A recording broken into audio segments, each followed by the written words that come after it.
اللهم صل على سيدنا محمد وعلى آل سيدنا محمد. أعوذ بالله من الشيطان الرجيم. بسم الله الرحمن الرحيم. الحمد لله رب العالمين، والصلاة والسلام على سيد المرسلين وعلى آله وصحبه أجمعين. Rabbi syarah li sadri wa yassir li amri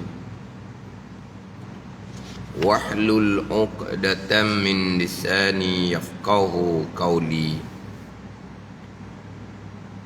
Subhanaka la ilma lana illa ma 'allamtana innaka antal alimul hakim. Wala haula wala quwwata illa billahil aliyyil azim. Kitab Pati Paridah, muka surat 53 dan ke-9 daripada bawah. Muka surat 53 dan ke-9 daripada bawah. Qala al-muallifu rahimahullahu ta'ala wa nafa'ana bi'ulumihi amin. Nama-nama 25. Nama-nama 25 Rasul yang wajib atas mukallaf mengetahui dan berpegang percaya dengan jalan tafsil, dengan jalan satu-satu, dengan jalan terperinci. Berpegang secara ijmal ramai nabi-nabi dan rasul-rasul yang dipilih oleh Allah Subhanahu wa taala. Ramai tu berapa jumlah dia, seramai mana jumlah dia. Pandangan yang muktamad tidak diletak bilangan. Ayat kitab kata tidak dihinggakan dengan bilangan yang tertentu. Tidak dihinggakan dengan bilangan tertentu, dengan makna tak letak bilangan lah. Setakat ramai nabi-nabi dan rasul-rasul yang dilantik oleh Allah Subhanahu wa taala, yang mana kita mengetahui bahawa nabi-nabi rasul-rasul ramai dan kita berpegang, kita percaya kesemua tu adalah nabi dan rasul bagi Allah Subhanahu wa taala. Yang mana yang dipilih oleh Allah, yang dilantik oleh Allah menjadi nabi dan rasul, kita beriman dengan kesemua. Semua itulah. Bukan kata siapa semua tu. Bilangan pun pandangan muktamad tak seletak. Bilangan pun pandangan muktamad tak seletak. Hak wajib atas mukallaf mengetahui dan berpegang satu-satu nama seorang-seorang. Boleh pergi kepada hak Rasul 25 orang yang namanya disebut di dalam Al-Quranul Karim. Maka Rasul 25 orang ini termasuk di dalam perkara agama yang diketahui dengan mudah-mudah, yang mana dahulu pada membicarakan takrifan iman, takrif definisi orang panggil sekarang ni. Definisi iman yang terdahulunya tasdik hati, percaya hati, membenar sepenuhnya di hati akan sekalian perkara agama yang dibawa datang oleh Rasul daripada Allah Subhanahu wa taala. Perkara agama yang diketahui secara mudah-mudah, orang tahu belaka, tak ngaji banyak pun tahu. Sebab perkara agama yang dibawa datang oleh Nabi sallallahu alaihi wasallam 23 tahun. 13 tahun di Mekah, 10 tahun di Madinah, kita maklum. Jadi hak perkara agama hak nak bawa datang ni banyak.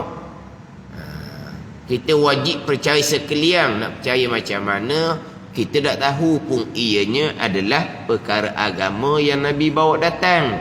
Hak percaya ni akan perkara agama yang diketahui secara mudah-mudah. Perkara hak besar-besar, hak orang tahu belaka. Termasuk Rasul 25 ni. Rasul 25 ni orang tahu belaka ni.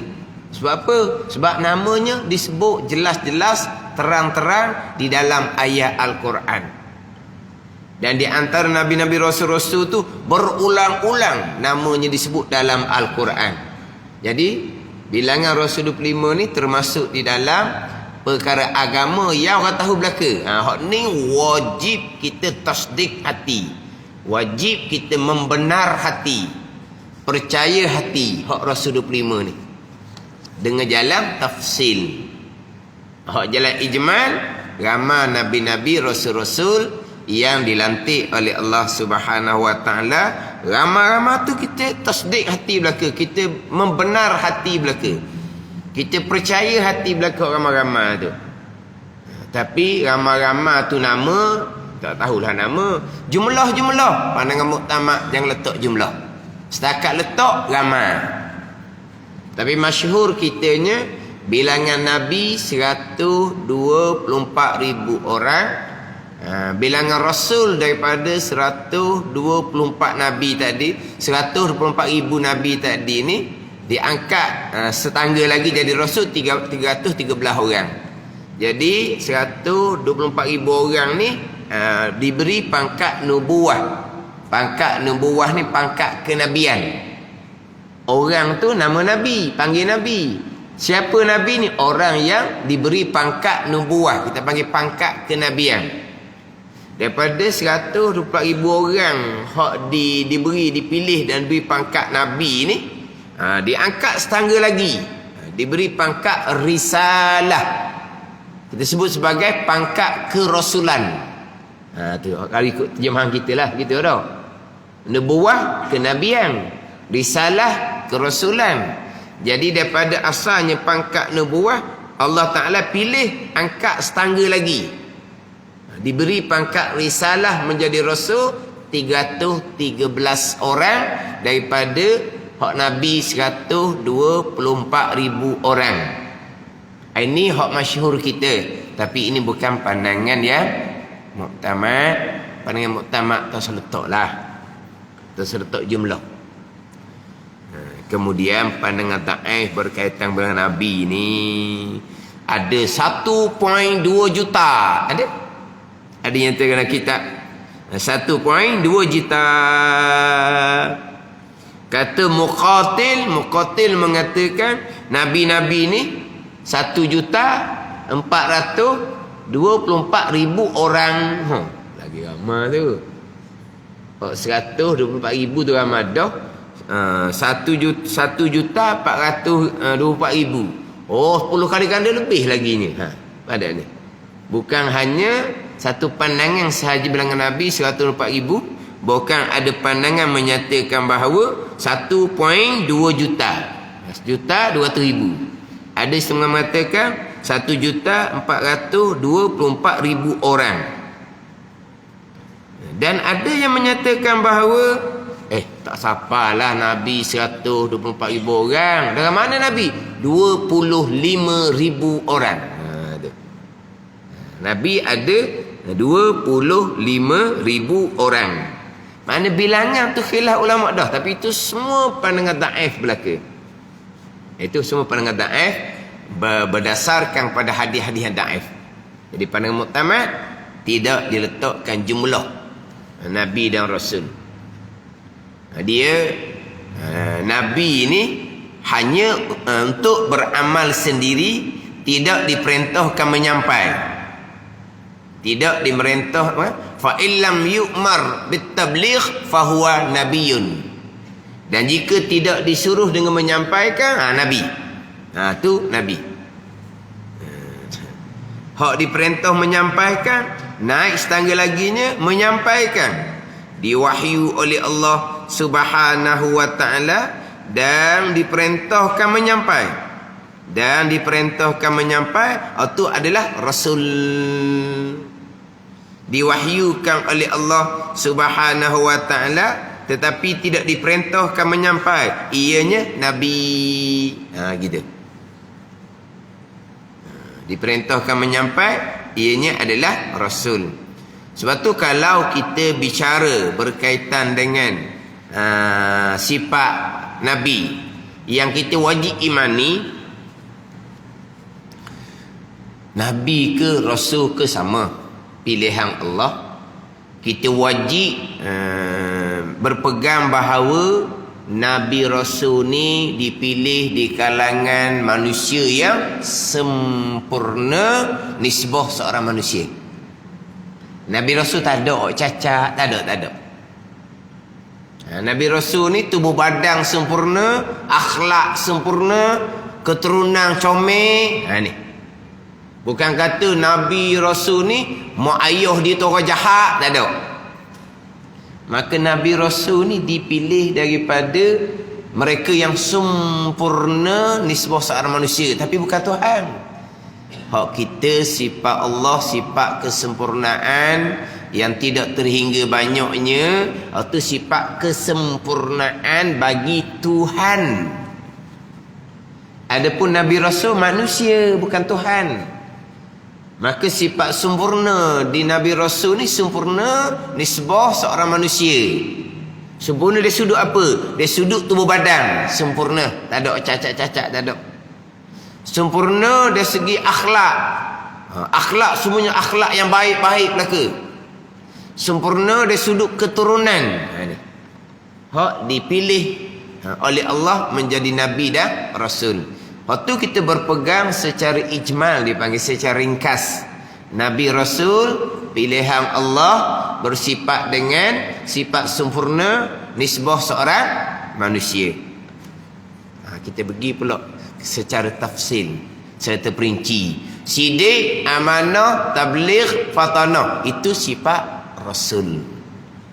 Itu sifat rasul yang wajib kita berpegang secara tafsir sifat rasul. Sidik, amanah, tabligh, fatanah. Sifat nabi kita wajib pegang dua, sidik dan amanah. Tabligh, rasul nabi tidak diperintahkan menyampai. Lepas tu fatanah, cerdik. Dia fatanah ni dia berkait dengan tabligh. Sebab tu jangan lupalah dan kitab Pati Faridah, betul lah sidik, amanah, tabligh, fatanah, betul lah. Tapi jangan lupa dalam kitab Hidayatus Salikin kita tu, Hidayatus Salikin kita, ini kitab Pati Faridah, 4 sifat: sidik, amanah, tabligh, fatanah. Tapi jangan lupa dalam Hidayatus Salikin didatangkan sifat rasul 3: sidik, amanah, tabligh. Tidak didatangkan fatanah, cerdik. Sebab apa? Sebab fatanah sudah masuk di bawah tabligh. Nak menyampaikan pastilah kena cerdik. Kalau tidak cerdik, nak menyampaikan macam mana? Contoh Nabi SAW nak menyampaikan kepada orang kafir Quraisy, puak jahiliah, puak yang tidak bertamadun. Kerja dia berperang sahaja, kerja dia berbunuh-bunuhan sahaja. Sampai peringkat anak perempuan dia pun disanggup bunuh. Maknanya tak ada tamadun langsung. Jahiliah, jahil, bodoh sangat. Bunuh anak perempuan. Sebab apa? Sebab anak perempuan ni tak boleh pergi berperang. Sebab dia nak kerja nak berperang. Ada ni. Jadi nak berperang dia kena lelaki. Berperang pula, kalau berperang akan jadi malu. Sebab anak-anak perempuan akan dirampas oleh orang. Jadi anak perempuan ni nak jadi tentera, tak dah.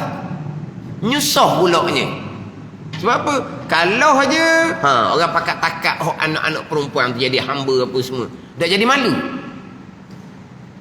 Pandai ni. Nak jadi tentera perempuan tak, buat nyusah. Tu dia bunuh tu. Moleklah bunuh habis puan, tak ada keturunan jawapan dia. Hak bunuh anak perempuan tu, bini dia perempuan juga, apa dah bunuh bini dia tu? Kau nak kira lah. Orang kata bodoh tau. Dibunuh anak perempuan. Yang melahirkan anak perempuan tu isteri dia perempuan. Dia dilahirkan oleh mak dia perempuan. Lepas tu anak perempuan dia bunuh. Itu mana bodoh tu, jahiliah.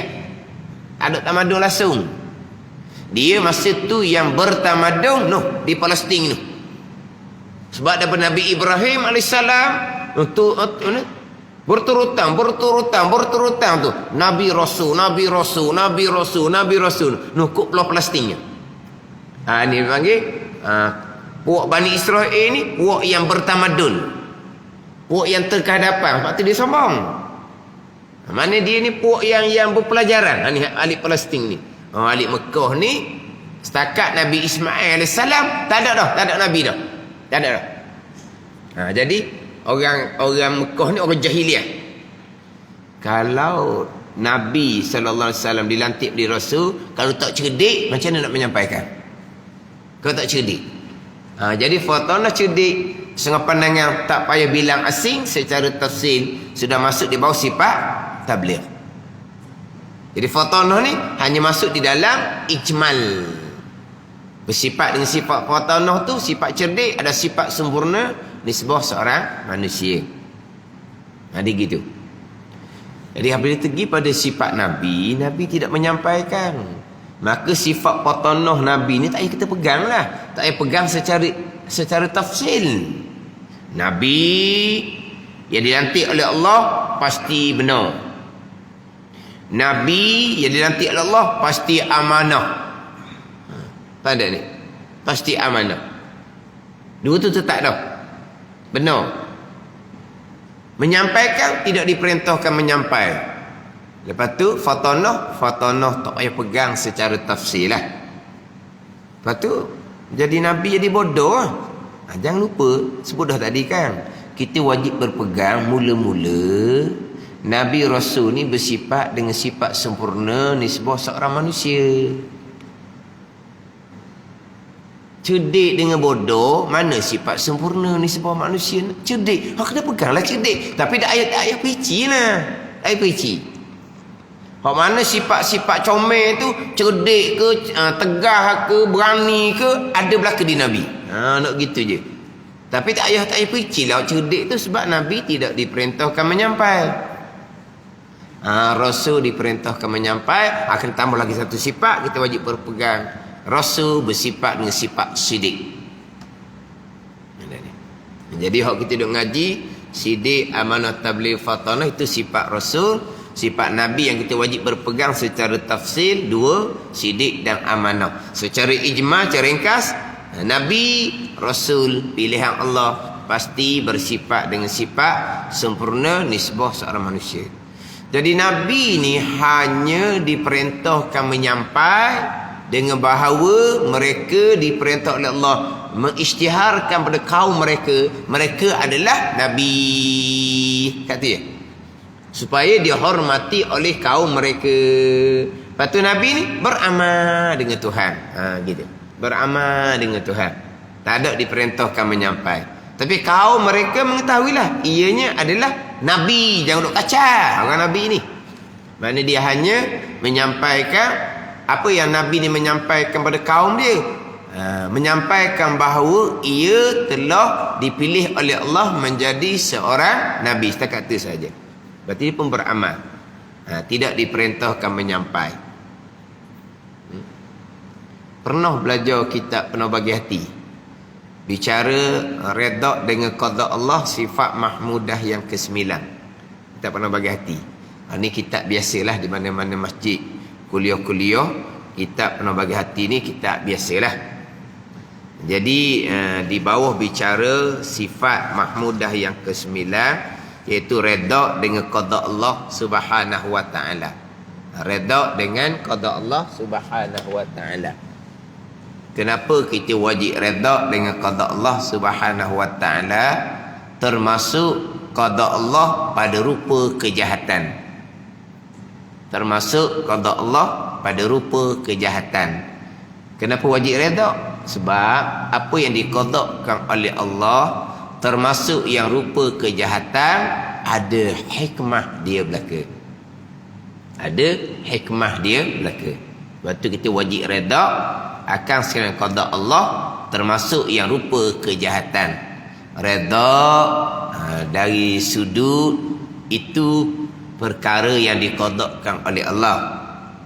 Tapi kena pandang sudut yang kedua.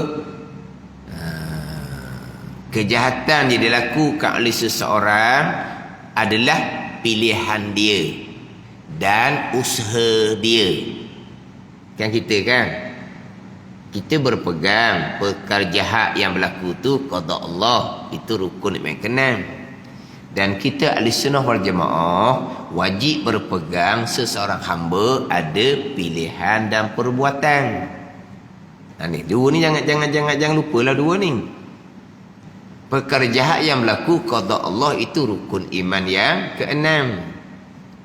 Kemudian kita wajib berpegang seseorang hamba yang melakukan kejahatan ada pilihan dia sendiri dan ada perbuatan dia sendiri. Walaupun pilihan seseorang hamba untuk melakukan kejahatan dan perbuat akan kejahatan, ianya qada Allah juga. Sebab segala-galanya qada Allah. Termasuk perkara jahat, termasuk seseorang memilih untuk melakukan perkara jahat, qada Allah. Seseorang pun memperbuatkan perkara jahat, qada Allah, tu tetap dah. Tapi dua pegangan tu jangan tu jaga molek dua tu.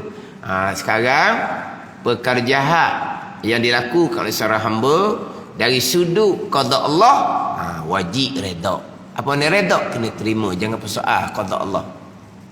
Dari sudut perkara jahat yang berlaku tu seseorang hamba yang memilih, bukan dipaksa, seorang hamba yang melakukan sendiri. Dari sudut ni haram kita redha dengan perkara yang jahat.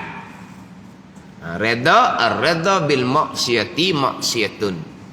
Redha dengan satu maksiat, maka satu maksiat yang lain pula. Orang buat maksiat, berdosa dia, derhaka kepada Allah. Orang ni redha, setuju, okeylah, tapi dia tak buat perkara maksiat tersebut. Dia berdosa sama, berdosa dari sudut redha tu, setuju tu. Tak apalah, orang muda, sekali-sekala orang muda, dia nak enjoy. Maksiat tu, alah, kita masa muda pun bukan baik sangat. Bukan tu juga, berat lagi pun dah tahu mana? Yalah, hawa muda sekali kan dia kata, biarlah lepas hawa. Panggil tak? Lepas hawa tau. Hawa apa? Hawa nafsu lah. Lepas hawa. Dia ni duduk masjid dah. Tua dah ni. Tapi hati dia redha, setuju dengan perkara maksiat. Dia berdosa, dari sudut dia redha. Hak ni berdosa kerana dia buat maksiat. Hak ni berdosa kerana hati dia redha dengan perkara maksiat. Ada ni. Haram redha akan perkara maksiat dari sudut pandang pilihan seseorang dan usaha seseorang. Dari sudut qada Allah, yang melakukan maksiat tu qada Allah, kita kena terimalah. Kenapa kita wajib redha akan sekian qada Allah, termasuk qada yang rupa kejahatan? Sebab kesemuanya ada hikmah di belakang, tidak sia-sia. Walaupun perkara tu rupa kejahatan, apa hikmahnya? Allah Ta'ala yang mengetahui. Didatangkan cerita seorang Nabi beribadah atas satu bukit. Di tepi itu, di bawah tu ada tempat air, tempat sumber air. Bila tempat sumber air, orang yang musafir di padang pasir, dia akan melalui tempat yang ada sumber air untuk menambah bekalan air. Untuk menambah bekalan air. Orang musafir zaman dulu kan, bawa air banyak-banyak, berat. Maka dia akan lalu di tempat yang ada sumber air. Sebab itulah di Mekah jadi makmur kemudian, sebab ada sumber air, iaitu air Zam-Zam. Mekah ni tempat terpencil, tak ada orang pergi Mekah ni. Madinah, Mekah pula. Mekah lah, air Zam-Zam. Asalnya duduk di Palestin. Kita di Mekah Madinah ingat ke Nabi SAW. Ni kisah Nabi kita ni, kisah Nabi Ibrahim. Timur Madinah ni, kita duk fikir kisah Nabi kita, jadi timur Madinah. Ni kisah Nabi Ibrahim yang duduk di Palestin, diperintah hantar Siti Hajar dan Nabi Ismail di Mekah ni, tempat tak ada orang. Ada ni. Tapi apabila ada sumber air Zam-Zam, maka jadi makmur tempat tu. Orang akan duduk di tempat tu dan orang musafir akan berhenti di tempat tu untuk ambil air. Dia gitu. Orang akan duduk tempat tu satu, jadi maknanya akan ada penempatan lah. Asal tak ada orang, dah ada air. Dah air, adalah penempatan. Satu, dan di situ akan menjadi tempat laluan orang. Jadi tempat laluan orang, jadi tempat pusat perniagaan. Ada. Dia masa dulu gitu. Jadi apabila di bawah tu ada sumber air, maka orang lalu berhenti ambil air lah. Lalulah seorang penunggang kuda ambil air, dia tertinggal 1000 wang emas di tempat tu. 1000 wang emas. Dia pun pergi. Datanglah orang yang kedua, nampak wang emas 1000 dalam bekas tu, dia panggil dah. Itulah kendi, bukan kendi dia panggil tu. Kalau kita learning kat beg duit lah, gitulah dalam sarung tu. Kukusan orang berbaju. Dah kukusan bukan. Kukusan tu orang duduk dapur tu dah kukusan tau. Ni hak buah kain tu apa? Kain batik dia lipat-lipat buat atas belakang ke apa? Uncang tu duit tu. Uncang hak duit tu. Jadi bila mari orang yang kedua tengok ada duit dalam uncang tu, duit wang emas 1000, apa lagi lah? Ambil lah. Ambil segera lagi lah. Ada ni. Datanglah pula orang yang ketiga. Yang kerja dia cari kayu api. Orang miskin. Kerja dia cari kayu api. Sampai tempat air tu, dia minum air. Dah letih, dia pun tidur. Hak penunggang kuda yang pertama tu, dia dia menyedari wang emas 1000 tertinggal. Dia balik semula tempat tu, dia nampaklah orang cari kayu api ni hak tengah tidur. Dia pun hak tu lah ambil, hak tu ada situ.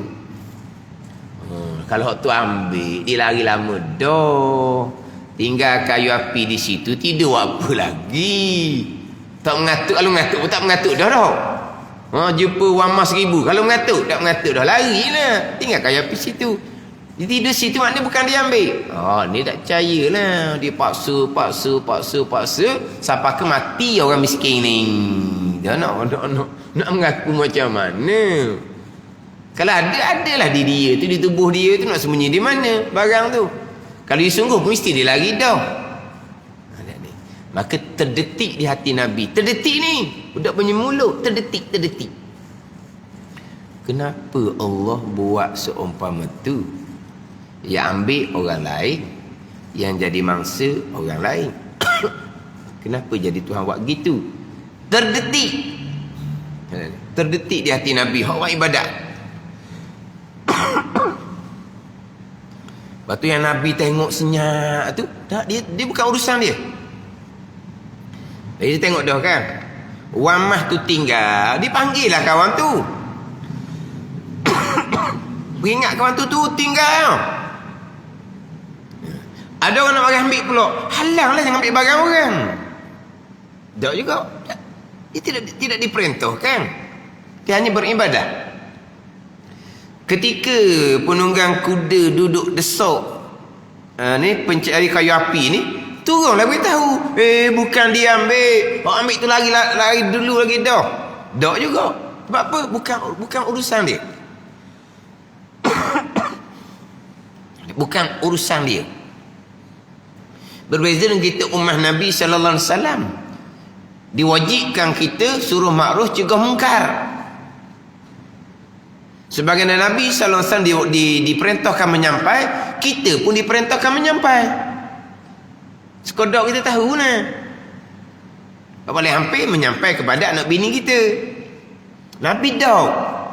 Tapi mari terdetik di hati Nabi. Kenapa? Ini cerita Nabi ni tidak menyampaikan, hanya buat ibadat aja. Berlaku di depan mata dia pun dia tak ada, bukan diperintahkan pada Nabi. Tapi mari terdetik di hati. Kenapa? Allah pun tegur segera. Sebab Nabi ni pilihan Allah. Terdetik pun salah. Kita terdetik syarat ambil hukum. Kita terdetik apa-apa perkara syarat tak ambil hukum. Pandai ni. Berat di hati nak buat perkara maksiat, syarat tak ambil hukum, tak ambil salah lagi. Syarat tak ambil salah lagi. Malam ni ada joget bandar ni. Nak pergi ke tidak? Nak pergi ke tidak? Rasa berat nak pergi dah ni. Kawan pergi belaka ni. Berat nak pergi. Syarat tak ambil salah lagi. Syarat tak tulis dosa lagi. Pada hati tu 70% dah, 80% dah. Memang nak pergi tempat joget bandar. Tapi selagi tidak azam bulat, malaikat tak catat dosa. Bila malaikat catat dosa, azam bulat, barulah malaikat catat dosa. Tiba-tiba program tu dibatalkan. Alhamdulillah. Kalau tidak berdosa lah kita pergi pak joget. Berdosa dah. Azam di hati bulat nak pergi pak joget tu berdosa dah. Tapi sebelum tu berat di hati nak pergi tempat maksiat, malaikat tak dosa lagi. Nabi ni terlintah je.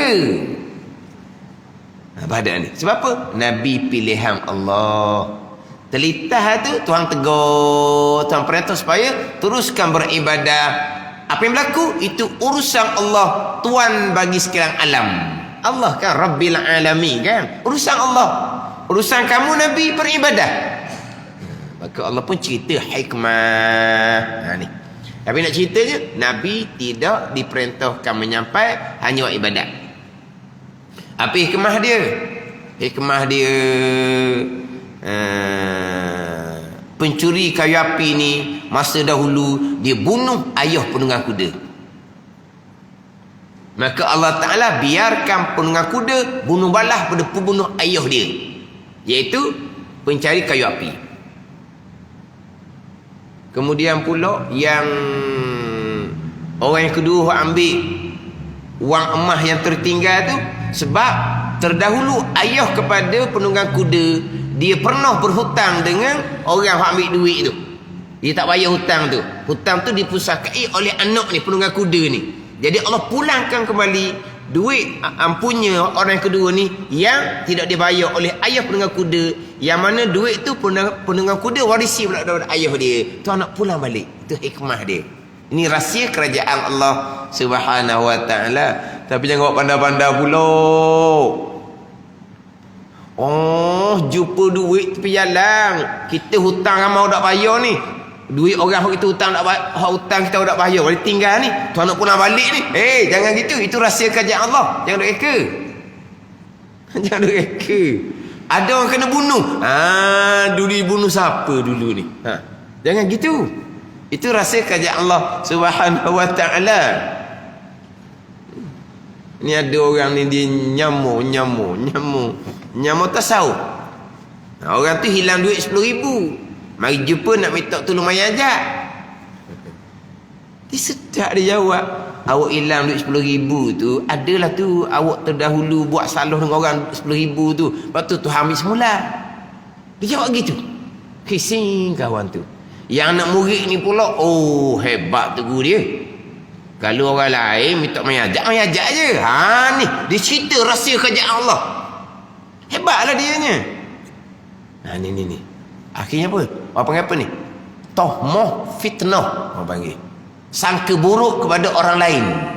Anak murid mula-mula tu berbanggalah, hebat tu dia. Kemudian, apalah kata begitu? Hilang duit 10,000 ni, terdahulu kamu tentu ada buat salah dengan orang. Duit 10,000 tu ambil baliklah. Seri baru, tak payah ajak dah. Seri baru dia kata. Hilang 10,000 tu kerana kamu ada dahulu mungkin ambil duit 10,000. Itu bukan tuduhan orang panggil. Kan Tuhan buat kan macam kisah Nabi. Itu rahsia kerajaan Allah. Kamu siapa? Ini orang yang mutasawwifah, orang yang berlakon tasawuf. Konon-konon macam dia tahu rahsia kerajaan Allah Subhanahu wa taala. Jangan. Lepas tu kita jangan buat mudah-mudah. Tu rumah terbakar tu, rumah tu daripada riba tu. Tu rumah terbakar tu, duit rumah tu duit tak baik tu. Itu tohmahan, fitnah. Badan ni. Tapi kalau Tuhan uji atas kita muhasabah. Kenapa mungkin kita ada buat salah berapa kali. dalam nak dapatkan duit untuk kita bahagian kita muhasabah lah. Ada ni. Kenapa jadi berat sekarang ni, sempit sangat rezeki ni. Jauh sangat daripada agama Allah. Kena muhasabah tu bahagian kita. Orang lain jangan nak reka pula. Saya ni susah sungguhlah, kerjaan tak berjadi. Awak ni jauh dengan Tuhan, mak jadi gitu. Jangan nak tahu orang. Tapi kalau tahu uji kita kena muhasabah. Jangan orang kena kita nak cerita rahsia kerja Allah Subhanahu Wa Taala. Siapa kita? Cuma nak ceritanya apa yang Tuhan lakukan walaupun rupa kejahatan, semuanya ada hikmah. Tapi nak cerita Nabi yang tengok perkara tu, Nabi hanya beribadah atas bukit saja. Sebab Nabi tidak diperintahkan menyampai. Jadi kita bicara hak 4 sifat, sidik, amanah, tabligh, fatanah, tu sifat Rasul, sifat Nabi, sidik dan amanah. Kemudian nak pergi kepada hak rasul-rasul yang wajib atas mukallaf mengetahui dan berpegang secara satu-satu. Nama-nama 25 rasul. Nama-nama 25 rasul. Hak ni wajib mengetahui dan berpegang secara seorang-seorang, walaupun tak hafal sekalipun, dengan bahawa apabila didatangkan satu daripada 25 nama ni duduk sini dah. Lut, duduk sini dah Rasulullah. Kita beriman, kita mengaku putus di hati, kita berpegang Lut Rasulullah. Syuaib, duduk sini dah. Ilyasan, duduk sini dah. Tu. Panggil apa ni? Mengetahui dan berpegang secara tafsir. Tak syarat hafal. Dan memang kita boleh dikatakan umumnya payah nak cari orang yang hafal. Payah nak cari orang hafal. Tapi kalau didatangkan mana-mana Nabi dari Rasul 25 ni, maka duduk sini dah. Ayub Rasulullah, Sulaiman Rasulullah, Hud Rasulullah. Hud tu macam dalam drama je. Kata apa? Hud lah tau. Tu Robin Hood tau. Lepas tu burung Hud apa dah? Gitu. Hud apa dia pula? Hud ni Nabi ke tak? Tak kenal berdosa dianya. Sebab dia wajib beriman seorang-seorang hak Rasul 25 kena kenal seorang-seorang. Hud, Nabi Hud alaihi salam. Tu Nabi Rasul, bukan Nabi saja, Rasul tu Hud alaihi salam tu. Tu saya sebut nama Quran disebutlah. Lut, Hud, Ilyas, tu jarang orang sebut. Adam, Idris, tu biasa sangat lah. Nuh alaihissalam biasa sangat. Nabi Saleh alaihissalam tu biasa sangat. Nabi Ibrahim tu hak dia ni memang yang kedua lepas dari Nabi sallallahu alaihi wasallam. Ulul azmi yang kedua lepas dari Nabi kita yang paling afdal dah Nabi Ibrahim alaihissalam kan. Tu hak nama sebut semua tu. Jadi hak nama Rasul 25 ni kita kena ajar nak kita awal-awal lah. Mudah sikit budak-budak ni. Hafal lah. Tak apalah budak-budak nak hafal. Lepas tu ada poster pula. Poster sifat Allah. Poster sifat Rasul. Poster Rasul 25. Ada poster pula. Malaikat hak 10. Kitab hak 4. Biar ada tu. Mana budak-budak dia mudah sikit tu. Ada ni. Mana biar dia hafal. Kemudian kita perkenalkanlah. Ni Rasul belaka ni. Nabi Allah dan Rasulullah ni. 25 ni. Ni nama dalam Quran belaka kena ingat. Siapa tahu baca Quran, jumpa nama-nama ni, ya tu. Jumpa dalam Quran. Ni hak nama-nama ni betul. Itu nama Rasul. Hak 25 yang wajib beriman secara tafsir seorang-seorang. Pertama Adam. Kedua Idris. 3 Nuh, 4 Hud, 5 Saleh, 6 Ibrahim, 7 Lut, 8 Ishaq, 9 Ismail. Dia biasanya kalau letak Ismail lah 8. Sebab Ismail tu abang. Ishaq tu adik. Dok sila ingat lah. Itu kena tengok semula lah. Dok sila ingat antara Nabi Ismail dengan Nabi Ishaq ni 12 bulan. tekah. Mana apa? Senggang. Antara Nabi Ismail dengan Nabi Ishaq. Tapi Nabi Ismail lah abang. Biasa orang sebut Nabi Ismail dulu. Bola sebut Nabi Ishaq. Ke-10 Yaqub. Yaqub anak Nabi Ishaq. Ke-11 Yusuf anak Nabi Yaqub. Ni. Empat generasi ni. Nabi Ibrahim AS anak 2 benar Rasul. Ismail dan Ishaq. Cucu pula Yaqub Rasul. Cicit pula Yusuf Rasul. Ni Nabi Ibrahim AS. Sebab itulah anak lelaki Nabi SAW diwafatkan daripada budak lagi. Sebab apa? Sebab Nabi kita Nabi yang terakhir. Tiba-tiba anak lelaki Nabi menjadi orang biasa. Jadi rendah lah. Ada. Tengok Nabi Ibrahim AS anak lagi 2 orang. Cucu lagi, cicit lagi. Ada ni. Kemudian anak Nabi Daud, anak dia Nabi Sulaiman. Apa ada ni? Ada titik baru belaka tu. Tiba-tiba anak Nabi SAW menjadi manusia biasa, anak lelaki tu. Sebab itulah hikmahnya anak lelaki Nabi diwafatkan daripada budak, anak perempuan, semuanya sampai ke berkahwin sampai ke boleh anak perempuan. Lelaki semuanya diwafatkan daripada budak. Sebab hikmah dia, jadi kalau anak lelaki Nabi membesar menjadi orang biasa, jadi rendah lah. Itu hikmah dia. Tengok Nabi Ibrahim anak 2 orang dah menjadi Rasul. Nabi Ismail, Nabi Ishaq. 12 Ayub. 13 Syuaib. 14 Harun. 15 Musa. Susunan ni memang tak sama macam kita biasalah. Kalau kita biasanya Syuaib, Musa, Harun, gitulah. Syuaib, Musa, Harun. Kita biasanya lepas daripada Nabi Musa, lepas Nabi Harun, Nabi Ilyas. Kalau kita biasa susunan kita. Sebab Syuaib adalah mertua kepada Nabi Musa AS. Yang mana Syuaib ni menjadi Rasul terlebih dahulu daripada Nabi Musa AS. Syuaib tu mertua Nabi Musa AS. Boleh dilantik pula Nabi Harun AS. Disusun gitulah. Biasa kitanya lepas Nabi Musa terus pada Nabi Ilyas, Nabi Ilyasan, gitulah. Nabi Daud, Nabi Sulaiman. Kalau biasa susunan yang kita dah hafal gitulah. Jadi dia dah susun. Yang ke-16 Ilyasan. Ke-17 Zulkifli. Zulkifli ni lebih dahulu daripada Nabi Syuaib lagi menjadi Rasul. Zulkifli lebih dahulu daripada Nabi Syuaib lagi dilantik menjadi Rasul.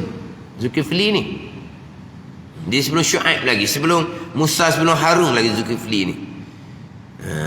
Yang ke-18 Daud. Yang ke-19 Sulaiman. Yang 19 tu Sulaiman.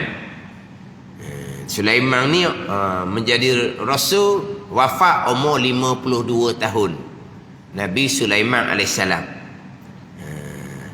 Nabi Isa AS diangkat ke langit umur 33 tahun. Tapi belum lagi wafat. Jadi Nabi Sulaiman ni lebih muda daripada Nabi SAW. Nabi 63, Nabi Sulaiman 52 je. Ayahnya Nabi Daud AS 100 tahun. Dan kisah Nabi Daud AS tu kan ada timbul kata hasad. Itu semua cerita karut belaka tu. Hak cerita ambil isteri apa semua tu. Itu cuma cerita karut pokok Yahudi pokok Yahudi. Yang mana hak daripada ibu ni lah lahirnya Nabi Sulaiman AS. Yang ke-20 Ilyas. Yang kedua Ilyas. Yang ke-21 Yunus. Yunus ada Nabi Yunus AS ada hak ditelang oleh ikan tu, ikan nun tu bukan Nabi Yunus lah. Nabi Yunus lah hak turun, hak Nabi bersabda, la tufaddiluni ala Yunus bin Matta. Nabi kata, jangan kamu lebihkan aku daripada atas Yunus bin Matta. Sebab apa? Sebab takutlah Nabi SAW Mi'raj ke Sidratul Muntaha. Nabi Yunus AS ditelan oleh ikan turun kepada dasar laut. Lebih Nabi kita jauh lah. Lebih Nabi kita jauh lah daripada Nabi Yunus. Nabi kita naik ke atas, Nabi Yunus turun ke bawah. Sebab itulah Nabi sebut nama Nabi Yunus, la tufaddiluni ala Yunus bin Matta. Jangan kamu lebihkan aku atas Nabi Yunus bin Matta. Sebab apa? Jangan lebih ni dengan siapa pekat nak memperkecilkan. Tapi ijma' ulama, Nabi lah selebih-lebih makhluk Allah Subhanahu wa ta'ala. Tapi Nabi kata jangan kamu lebihkan aku daripada Nabi Yunus. Jangan lebih ni serta memperlekehkan. Hakikatnya memang Nabi kita nombor 1, Nabi Ibrahim AS nombor 2, Nabi Musa AS nombor 3, Nabi Isa AS nombor 4, Nabi Nuh AS nombor 5. Ulul azmi yang 5 tu kan. Ni hak diletak dia punya nama-nama tu. Memang Nabi kita nombor 1. Tapi Nabi sebut tu takut kita memperkecilkan Nabi Yunus. Sebab Nabi Yunus tu ditelan oleh ikan turun ke dasar laut.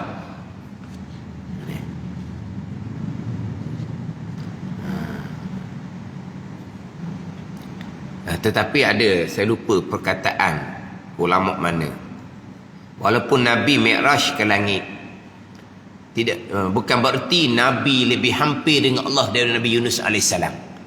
Hampir ni hampir bertempat lah.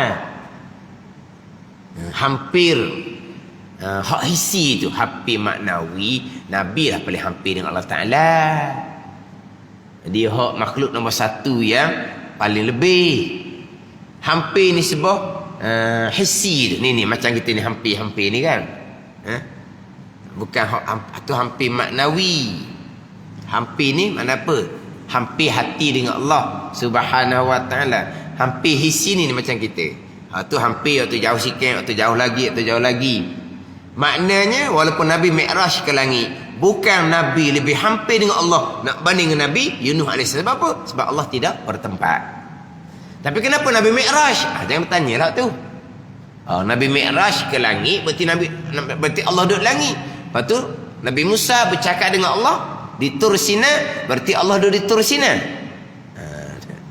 Itu akidah kita lah. Saya lupa perkataan ulama tu.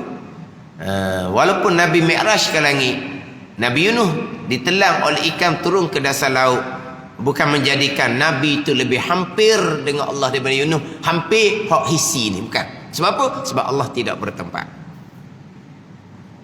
Pada ni Allah tidak hampir, Allah tidak jauh. Kata je. Lepas tu macam mana? Jangan duk tanya berkaitan dengan zat Allah Subhanahu wa ta'ala. Sebab Allah Ta'ala pada azal tidak hampir, tidak dekat. Sebab apa? Tidak ada yang lain selain Allah. Sebab nak jadi Allah ni hampir atau berdekat, kena ada sesuatu yang lain. Bahawa timur Allah hampir, Allah jauh. Tapi ada tak sesuatu yang lain sebelum Allah jadikan makhluk? Tidak ada. Yang ada hanyalah Allah. Adakah Allah hampir ataupun jauh? Hampir pun tidak, jauh pun tidak. Sebab Allah sahaja yang ada, makhluk belum lagi ada. Allah tidak hampir, tidak jauh. Itulah sifat Allah kekal selama-lamanya. Itu. Lepas tu, mai terlintas di hati. Kullu ma khatara ala balika fallahu bi khilafi. Tiap-tiap perkara yang terlintas di hati engkau, Allah menyalahi. Sekatu je. Jadi fikir berkaitan dengan zat Allah Subhanahu wa ta'ala. Fikir berkaitan kejadian Allah Subhanahu wa ta'ala. 22 Zakaria, 23 Yahya, 24 Isa, 25 Sayyiduna Muhammad sallallahu alaihi wasallam. Mungkin di sini susunannya tak sama dengan sebagaimana yang kita biasa hafaz. Kemudian rasul-rasul ni yang bukan daripada keturunan Nabi Ibrahim, Nabi Adam, Nabi Idris, Nabi Nuh, Nabi Hud, Nabi Saleh, tu terdahulu dari Nabi Ibrahim. Nabi Lut bukan keturunan Nabi Ibrahim AS. Sebab ianya adalah anak saudara kepada Nabi Ibrahim alaihissalam. Nabi Lut anak saudara Nabi Ibrahim alaihissalam. Jadi bukan daripada keturunan Nabi Ibrahim alaihissalam. Sayyiduna Khadir dan lain-lain setengah daripada Anbiya. Khidir alaihissalam Anbiya, Nabi, tetapi bukan Rasul. Wallahu a'lam.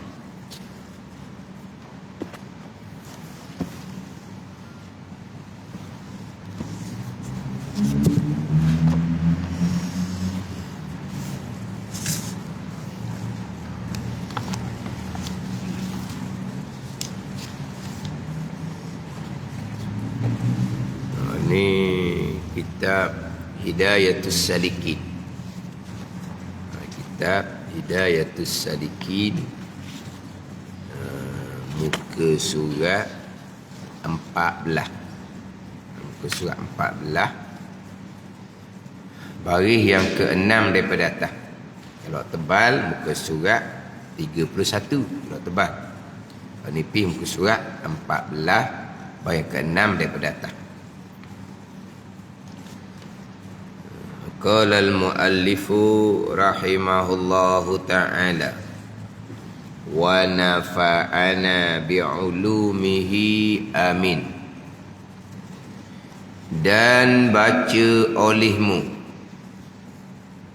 pada ketika membasuh muka itu, Allahumma bayyid wajhi binurika yauma tabyaddu wujuhu awliyaik wa la tusawwid wajhi bizulumatika yauma taswaddu wujuhu a'daik. Dan baca olehmu pada ketika membaca muka itu. Jadi dalam kitab Hidayatus Salikin ini terlebih dahulu didatangkan adab ketika berwudu, tetapi disekalikan campur antara adab yang wajib juga dengan adab yang disunatkan. Sebab adab-adab ni adalah al-khisalul mahmudah, tu adab, perkara yang baik, itu dia panggil adab. Jadi termasuk adab ini perkara yang wajib, dan termasuk adab juga perkara yang disunatkan. Jadi permulaan ni disekalikan. Permulaan ni disekalikan yang wajib dengan yang sunat. Disekalikan dengan yang wajib dan yang sunat. Kemudian di penghujung baru didatangkan bermula rukun wudu ada 6 perkara. Baru didatangkan. Didatangkan 6 perkara. Kemudian ini dah urang panjang dah lah.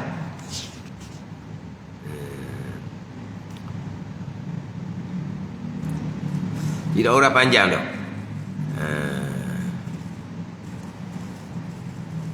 Didatangkan niat wudu apa semua, seperti yang telah terdahulu sebutnya.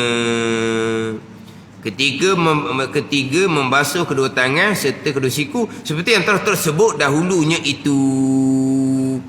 Jadi niat pun seperti yang tersebut dahulu. Basuh muka seperti yang tersebut dahulu. Basuh tangan sampai ke siku seperti yang telah tersebut dahulu. Bak disebut ni, masa ni disebut bak niat, bak basuh muka, bak basuh tangan. Sampai masa rukun disebut, dibilang balik rukun tu. Tapi macam mana dia basuh muka? Seperti yang telah terdahulu sebutnya. Kemudian basuh tangan sampai ke siku seperti yang telah terdahulu sebutnya. Jadi gitu belakang. Sebab apa? Sebab sudah dibicarakan permulaan. Sudah dibicarakan ini masa ni. Bicara berkaitan dengan perkara yang rukun dan juga campur dengan perkara-perkara yang disunatkan bersekaligus.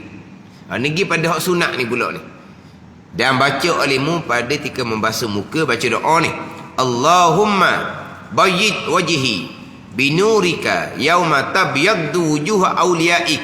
Ya Allah, putihkan akan wajah aku dengan cahaya engkau. Putih ni pada hari, putih oleh muka kekasih-kekasih engkau. Wala tusawwid wajhi bizulumatika yauma taswaddu wujuhu a'daik. Dan jangan engkau hitamkan wajahku dengan kelam engkau pada hari hitam oleh muka-muka musuh engkau ya Allah. Ini doa. Doa ketika membasuh muka. Dahulu ketika membasuh pergelangan tangan ada doa. Ketika berkomor-komor ada doa. Ketika memasukkan air ke dalam hidung ada doa. Nanti ketika membasuh tangan sampai ke siku ada doa. Sapu kepala, basuh kaki ada doa. Ingat tak doa tu?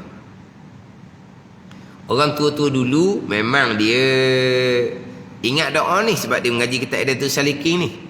Orang kita sekarang dah ingat dah doa ni. Ada ni.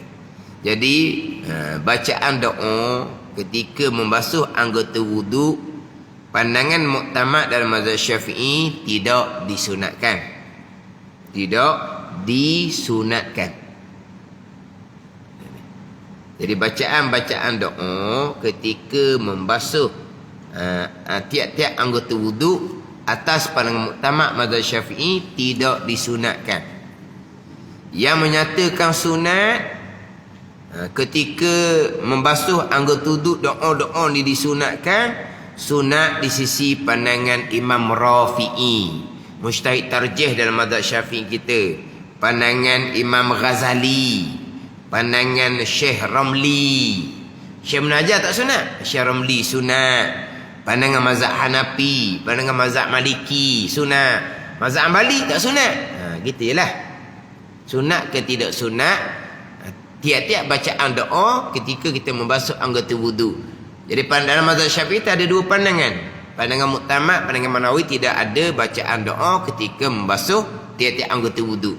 Hak kata sunat ni pandangan Imam Rafi'i. Nawawi Rafi'i. Ada mujtahid tarjih dalam mazhab Syafi'i kita. Imam Rafi'i kata sunat. Imam Ghazali kata sunat. Syekh Ramli kata sunat. Mazhab Hanafi Maliki kata sunat. Nak baca-bacalah. Gitu je. Tapi saya hanya beritahu pandangan-pandangan begitulah. Yang masyhurnya kita bacaan doa ni ada pandangan Imam Ghazali. Tapi bukan Imam Ghazali seorang. Pandangan Imam Rafi'i, pandangan Syekh Ramli. Kan kita kan. Ibn Hajar, Syekh Ramli. Ibn Hajar, Syekh Ramli. Ibn Hajar, Syekh Ramli ni kan banyak perkara-perkara yang mereka tidak satu pandangan. Jadi doa ketika membasuh tiap-tiap anggota wuduk ni, Syekh Ramli kata sunat baca. Syekh Ibn Hajar kata tak sunat baca. Gitu je lah. Itu peko.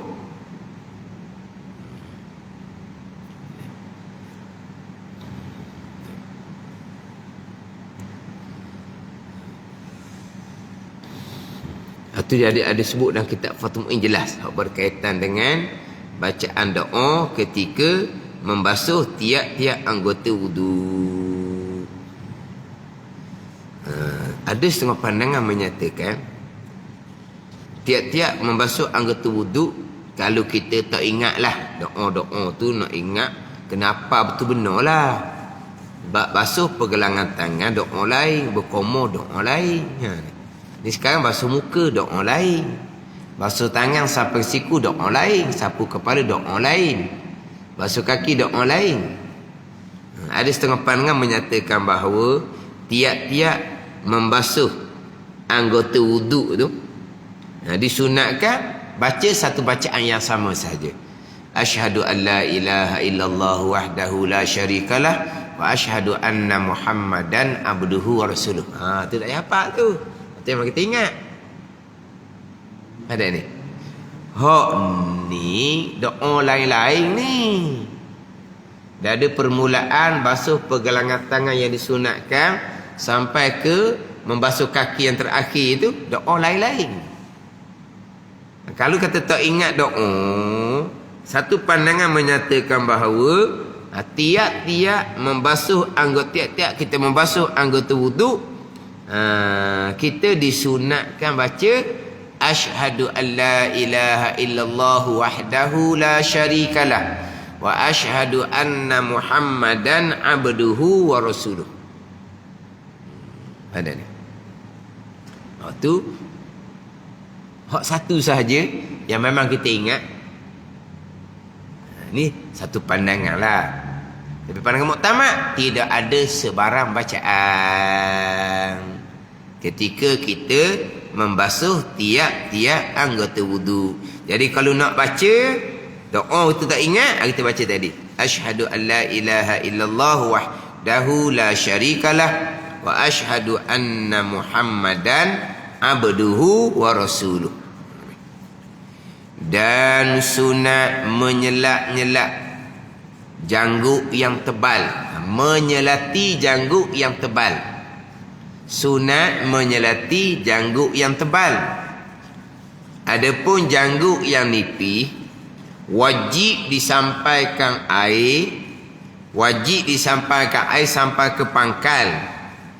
Kalau tanpa menyelati, air tak akan sampai ke pangkal janggut yang nipis, maka wajib menyelati.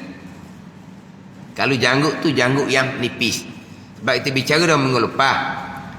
Janggut yang nipis wajib sampaikan ke pangkal. Adapun janggut yang tebal tak wajib sampai ke pangkal, sampai ke batin. Tetapi disunatkan selati. Tapi kalau janggut tu nipis, wajib sampaikan air ke pangkal dalam ni. Tak sampai melainkan selati, baru sampai air ke dalam, maka wajib selati. Dia gitu. Tapi tak syarat selati.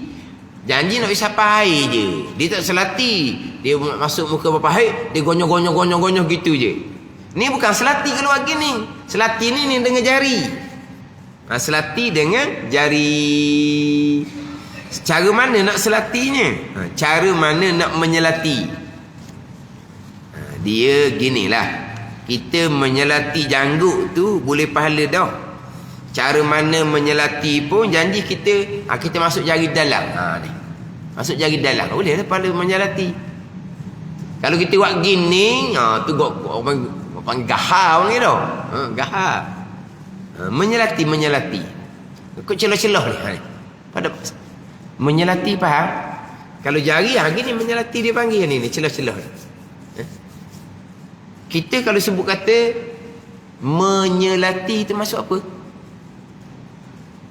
Selat. Selat masuk apa selat?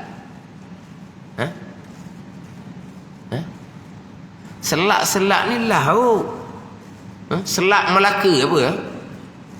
Pegang. Selat. Mana kalau kita buat gini-gini selak lagi? Apa? Takhlil dia panggil, takhlil. Terjemahan kitanya menyelati. Faham tak? Jadi kita janggut tu nipis, kita wajib sampaikan air ke pangkal. Sama ada dengan jalan selati ataupun dengan jalan mana sekalipun. Tapi disunatkan kita menyelati. Jangan kita sampai ke air ke pangkal dan buat gahar-gahar tak ambil. Nak selati. Selati janggut. Kalau hot nipis, hot wajib air sampai ke pangkal. Kalau hot tebal, tak wajib sampai ke air ke pangkal. Maka menyelati hukumnya sunat. Kemudian macam mana kau cara menyelati? Kita disunatkan menyelati ini dengan air yang asing daripada air yang digunakan ketika membasuh muka. Menyelati dengan air yang asing daripada air yang digunakan untuk membasuh muka. Ketika kita membasuh muka, kita sudah selati dengan air yang sama, boleh pahala dah menyelati tu. Tapi disunatkan kita menyelati janggut dengan air yang lain daripada air yang digunakan untuk membasuh muka. Kita air basuh muka, kita terus kepada menyelati. Boleh dah pahala sunat menyelati. Tapi lebih afdal air tu untuk basuh muka, beres ambil air lain pula, barulah kita selati. Sunat seumpama tu. Jangan kita selati dengan air yang sama dengan air yang kita gunakan untuk membasuh muka. Sunat menyelati dengan air lain. Boleh terhasil pahala sunat menyelati jikalau kita menyelati janggut dan juga jambang kita dengan air yang sama ketika kita membasuh muka. Terhasil sunat. Ini kita bicara kita berwuduk menggunakan air kolah. Kita berwuduk menggunakan air kolah. Ada air kolah, kita ambil air kolah, kita pun basuh muka. Air yang sama kan? Kita pun terus pergi kepada menyelati. Terhasil dah pahala menyelati tapi tidak afdal. Kita ambil air kolah, kita pun basuh muka beres. Kita ambil air lain pula untuk menyelati janggut. Itu lebih afdal. Jangan menggunakan air yang sama. Tetapi kalau kita bubuh muka bawah pahit, lain. Kita kalau ambil air kolah, air yang sama di muka. Pada ni. Tapi kalau kita bubuh muka bawah pahit, air berlari, air lain. Kita basuh muka, kemudian kita pun selati. Adakah kita selati tu dengan air basuh muka? Dah, air lain ni. Air bertukar-tukar ni kan. Air bertukar-tukar ni. Ada pun kalau kita ambil air kolah, kita ambil air kolah, air yang sama. Ada ni. Dia pun basuh muka. Kita basuh muka ni air sama je ni. Dengan air sama kita pun selati janggut. Boleh dah pahala menyelati tapi tidak afdal. Tapi kalau kita bermuka bawah pahit, air ni, air berlari ni kan. Air sama. Dah. Kita pun basuh muka ni, air basuh muka masuk dah parit dah. Air lain pula kita pun terus kepada menyelati. Adakah kita menyelati air sama basuh muka? Air sudah silih berganti. Air berlari dia panggil kan. Pada ni. Apabila kita buang muka berpahit, kita menyelati dengan air yang lain dan cepat kita dapat sunat meniga. Sebab apa? Air yang sudah bertukar bersilih ganti. Badan. Sebab dia air yang berlari. Hak ajar kata 3 kali tu kena masuk muka berbaik. Lepas tu wak keluar muka, masuk pula baru boleh pahala sunat kali yang kedua. Wak keluar pula barulah masuk baru boleh pahala sunat kali ketiga.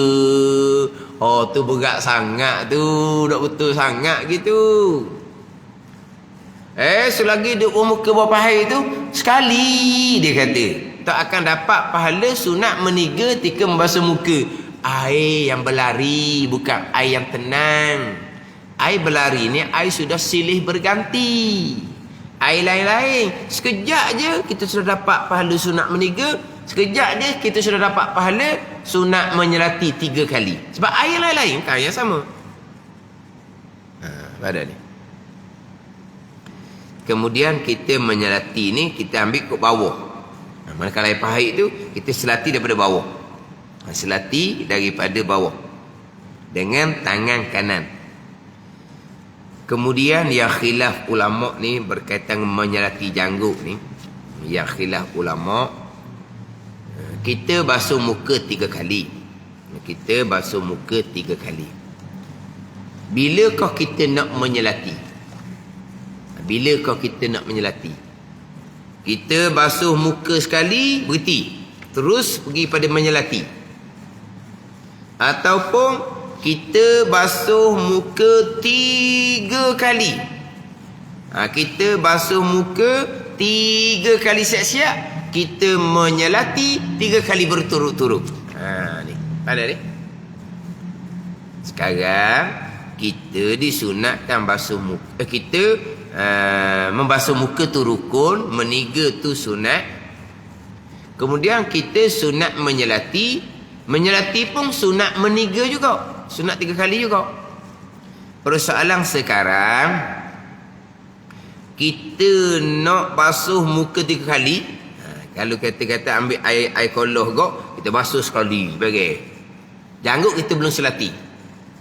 Kalau hot tebal lah, kalau nipis dia kena pastikan air sampai ke dalam. Kau selesai basuh muka yang wajib. Basuh kali yang kedua, kalau lain pula basuh kali tiga. Lepas tu boleh ambil air selati daripada bawah janggut sekali, ambil air lain pula kali yang kedua, ambil air lain pula kali yang ketiga. Satu cara. Basuh muka 3 kali dulu selesai, boleh selati janggut 3 kali pula. Tapi bagi pandangan Ibnu Hajar bukan begitu cara dia. Kita basuh muka sekali hak wajib beres, terus kita ambil air lain, air terkoloh, kita pun selati janggut kita. Kemudian basuh muka kali kedua beres, ambil air lain, selati janggut kali yang kedua. Basuh muka kali ketiga beres, ambil air, selati janggut kali yang ketiga. Tu pandangan Ibnu Hajar. Satu pandangan dah.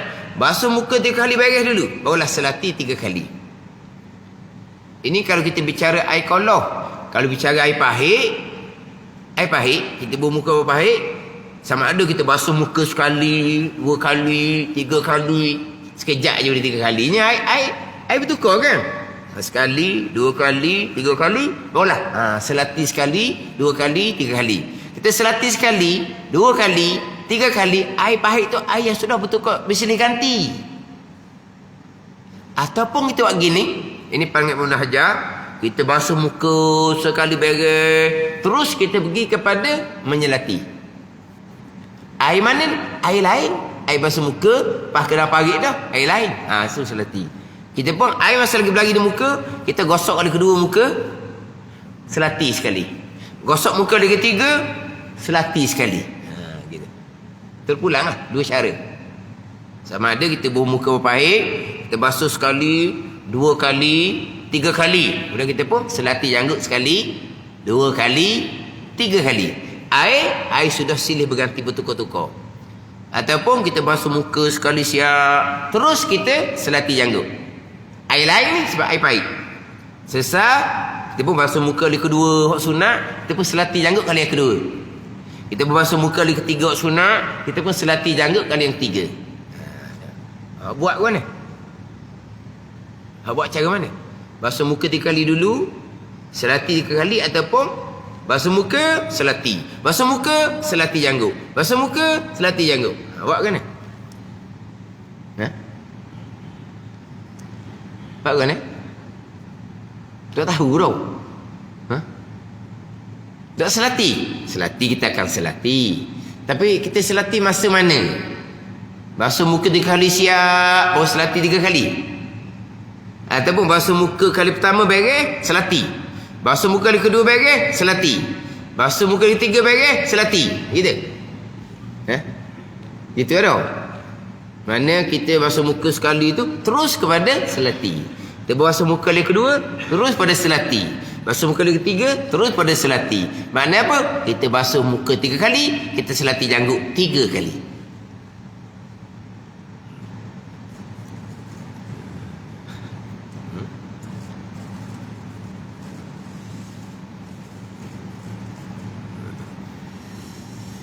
Kemudian kita selati tu biar daripada bawah lah. Buat biar daripada bawah. Daripada bawah ni, sebab diriwayatkan Nabi SAW,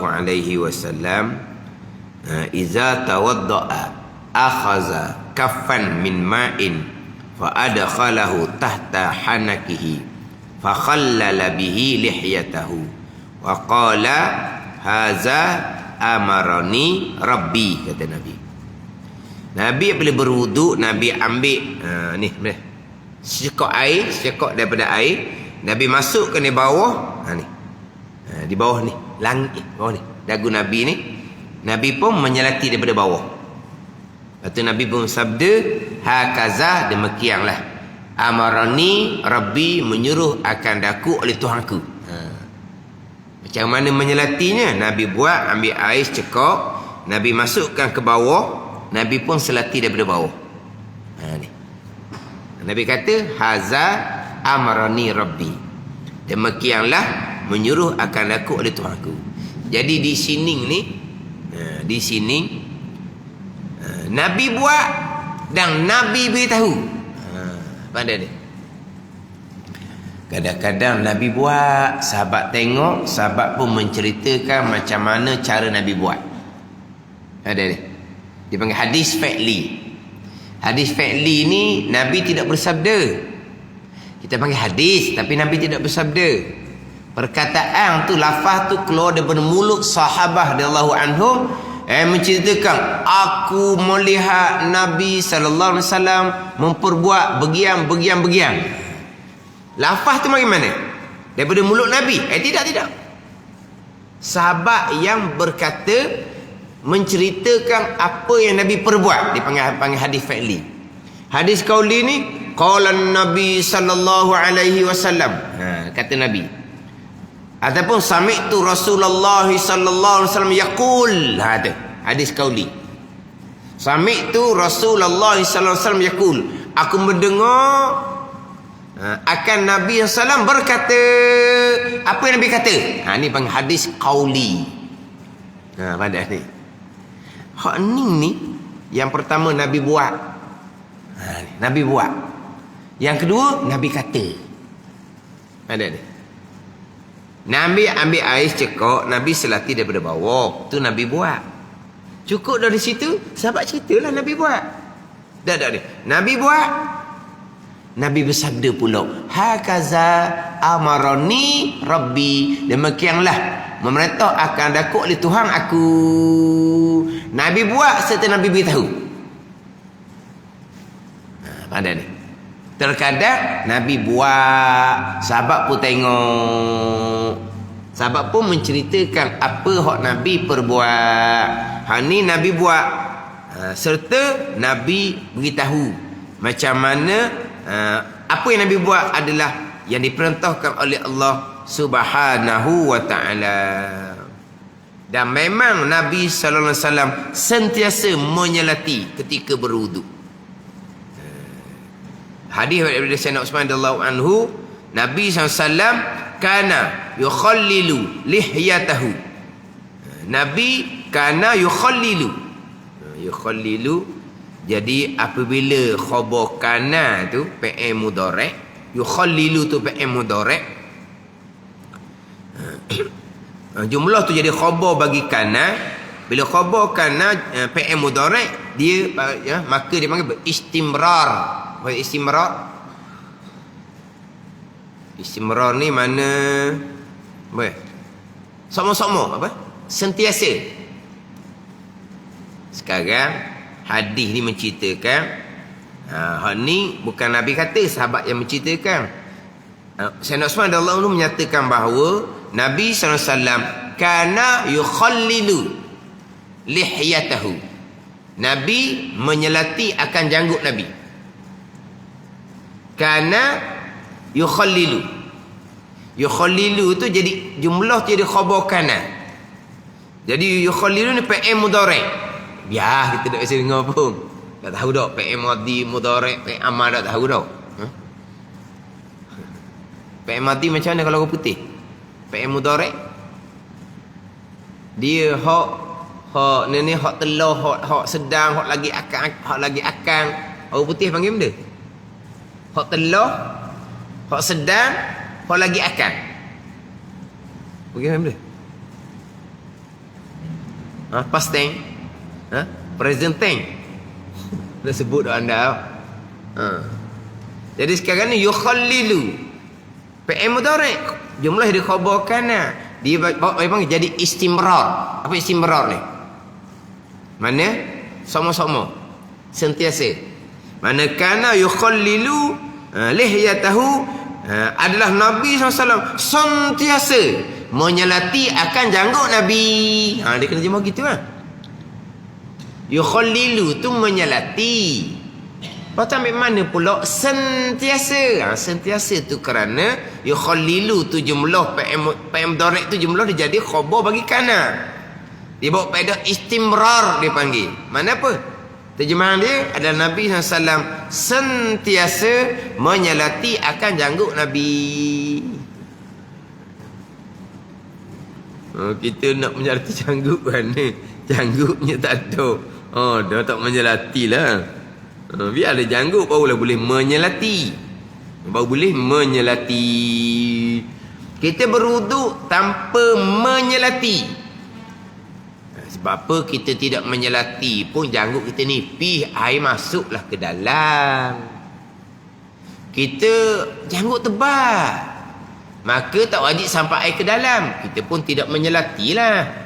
Hukumnya adalah makruh.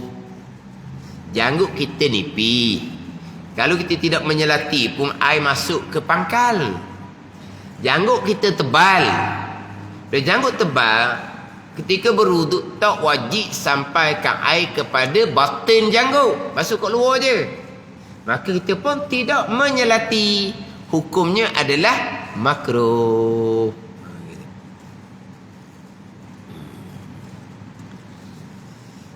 Kita jenis sunat. Sunat kita pun tambah selagi. Sunat je. Sunat je lah kitanya. Makruh. Nabi menyelati. Nabi kata Allah Ta'ala perintah seumpama tu. Allah Ta'ala perintah. Ambil air, bubur bawah janggut, lepas tu selati. Nabi buat, Nabi bersabda pula, itu hak diperintah oleh Allah Subhanahu wa Ta'ala. Hak tu perintah buatlah.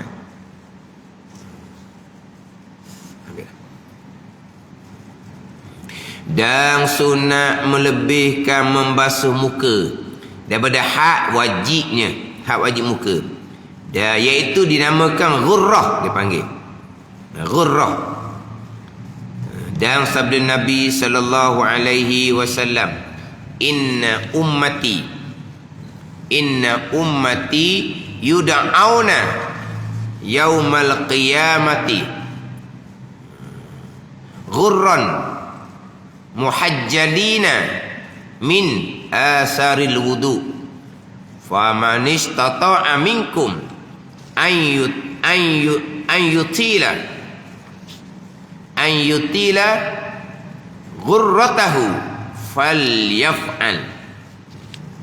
Dia hak nipis tak ada bagi, hak tebal ada bagi. Hak tebal mudah.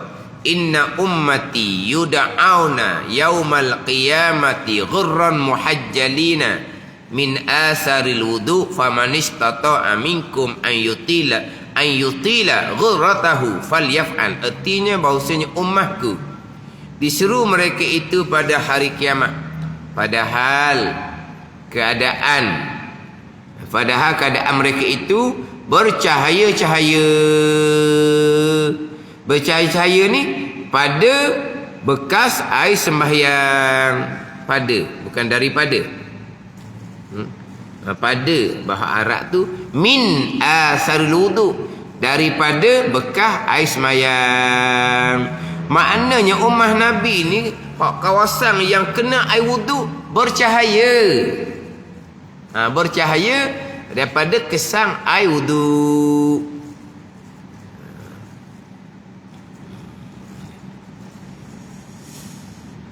Maka barang siapa kuasa daripada kamu bahawa lanjutkan ghurrahnya itu, maka kena diperbuatnya. Apa ghurrah? Basuh biar lebih. Sebab apa kalau kita basuh wuduk ni akan bercahaya di pada hari akhirat. Ummah Nabi kata akan disuruh pada hari kiamat dan kadang bercahaya. Kesan daripada air wuduk. Maka Nabi perintah basuh muka biar lebih. Basuh tangan biar lebih. Basuh kaki biar lebih. Sebab apa? Jadi cahaya belaka tu. Kalau basuh muka, kawasan muka saja, cahaya muka je lah. Tapi kalau basuh lebih tu, cahaya akan menjadi luas cahaya. Sunat basuh lebih. Jadi kalau kita basuh wajib tu bercahaya dah. Boleh kena ummah Nabi SAW pada hari akhirat di pada masyar.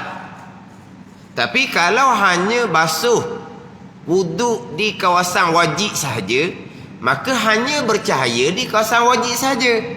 Maka Nabi pun perintah supaya basuh muka biar basuh lebih, biar basuh banyak. Sebab akan menjadi tanda. Jadi kalau kita basuh lebih, cahaya di muka kita bukan hanya kawasan muka sahaja, bahkan akan jadi luahlah kawasan muka kita yang bercahaya. Nak basuh lebih muka ni setara mana? dan kehinggaan. Dan kehinggaan. Kehinggaan. Apa? Setakat mana nak basuh lebih tu? Dan kehinggaan ghurrah itu, ghurrah ni basuh lebih ketika basuh muka, bahawa dibasuh akan setengah lehernya. Setengah lehernya di hadapan kepalanya.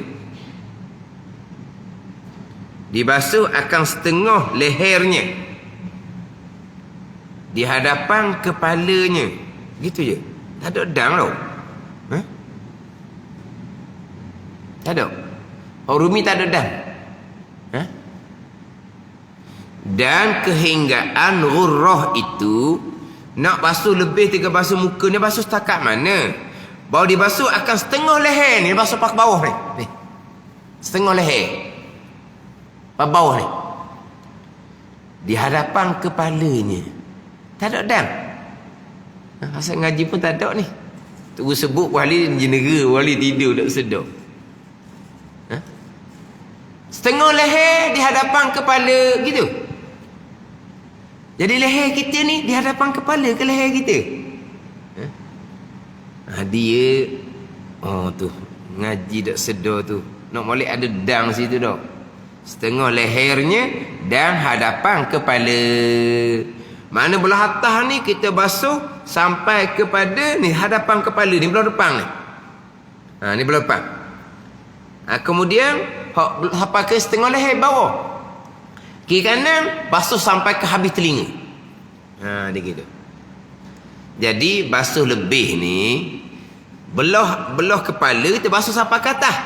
Bukan sekalian kepala, hadapan kepala je, hadapan kepala. Bukan satu kepala, hadapan kepala. Basuh ke atas, belah lebar. Kanan kiri kita basuh sampai ke habis telinga. Belah kita pun basuh sampai ke setengah leher. Ni. Itu hak paling comel. Kita basuh lebih sikit sini pun boleh pada sunat dah.